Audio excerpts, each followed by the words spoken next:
Hi, this is Marcus Curtis from Iraq Currency Watch, and I'm coming to you on September 11th, 2016, just 15 years after the planes crashed into the towers in New York. And that was the birthplace of many conspiracy theories, and there are even more conspiracy theories today. And there's one running rampant on the internet, and the theory is this: the dollar is going to crash on September 27th of 2016, this year, just a few days from now.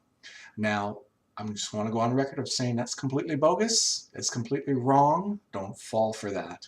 But there's evidence to show you that the dollar is actually stronger than what these guys are proclaiming. So what I want to do is I want to show you the evidence right now. So we're going to go ahead and take a look at the computer screen, and I want to show you a few things that will help alleviate your fears.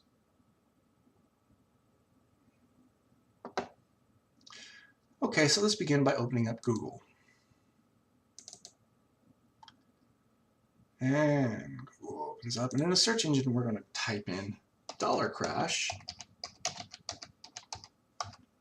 and notice we have May 2016, okay, and we have September 2016. Just click on that. Why does everyone think the dollar will collapse? The secret cause of the dollar collapse. Peter Schiff explains why the dollar will collapse. Notice all these websites that show you the dollar is going to collapse. Okay, and none of this is true, but I just wanted to show you all the websites. And down at the bottom of this page, you'll see Iraq Currency Watch. This is our Google Plus page. Just click on that,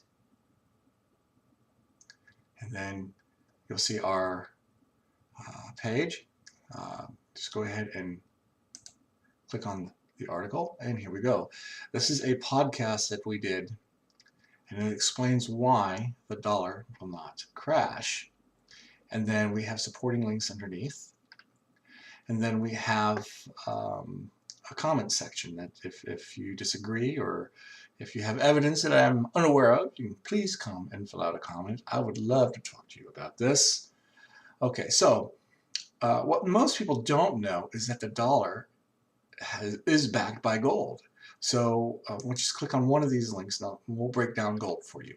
Okay, so here's gold. And as we get into one gold bar is worth this much money. Okay, so this is 1 ton of gold right here, 1 ton. Okay, so as we scroll down further, 1.66 tons of gold. Okay, so we'll scroll down a little bit further, 10 tons of gold, and here is 100 tons of gold. Okay, so as we go through and we read all the stuff about gold, we discover that this amount of gold right here is what the United States has to back their currency. Now what you'll hear from these guys is that the United States' currency, the US dollar, is a fiat currency. But this represents the amount of gold that the United States has to back their currency. And that is 8,133.5 tons of gold. Okay, so as we scroll down a little bit further, we'll see all the governments that have gold that back their currency. The United States has more gold than any other nation to back their currency, or used as an asset to back their currency. Germany is second with 3,396.3 tons, followed by the IMF with 2,814 tons, followed by Italy, then followed by France. Then look at down here, China, 1,054.1 tons of gold. Okay, and those are the facts. These numbers come from the United States Geological Survey, but there's also other institutions that provide these same numbers. So this is what the gold supply is. Now if we go down further, we'll see another representation of gold. Here is all the gold in the world, stacked up, standing next to the Statue of Liberty. And as you can see, only 17.4% of the world's gold supply, that's 29,000 tons, is used to back currency. The rest is used for other reasons. Private investment, some go to make jewelry, some is used in industry, some goes to electronics. So Only 17.4% of the world's gold supply goes to back this currency. Okay. But you will hear that the United States currency is a fiat currency, and they say that because they want to leave you with the impression that it's not backed by anything, and that is not true. Okay, so if we hit the back button, let's just go ahead and close this window out, and we can break this down even further if you want to see. Propaganda returns, and all this stuff is propaganda they use to scare you with. Okay, so we're going to break down the gold supplies, total gold. And these are updated numbers for 2016, United States Geological Survey. Here's all the gold. Okay, now jewelry accounts for 49.2%. Investment bars and coins, 33,000. That's 19%, 19.26%. And central banks. This is their number, and that's how much, and this is actually 17.4%, as we discussed earlier. But as you see, there's more people who invest in gold privately than central banks that actually hold gold. And then there's gold that's used for industrial reasons, and then there's gold that is unaccounted for, and that makes up 2.2%. And so these guys say things like China is buying gold, and they say that to imply that China is secretly adding to their gold reserves. But what is really going on is China is buying gold. And that's no secret. In 2013, the country of China produced 420 tons of gold and consumed 840 tons, thus importing 420 tons. And all this gold went to industrial use. China still only has 1,054.1 tons of gold in their reserves. So they say that China is buying gold, and they say this to imply that they're adding this gold to their currency reserves secretly because they know the dollar is going to crash, when in truth, China is getting this gold for industry because they happen to be one of the #1 exports in the world. Now, if you look at China and you come down and you see China, so let's click on Trading Economics.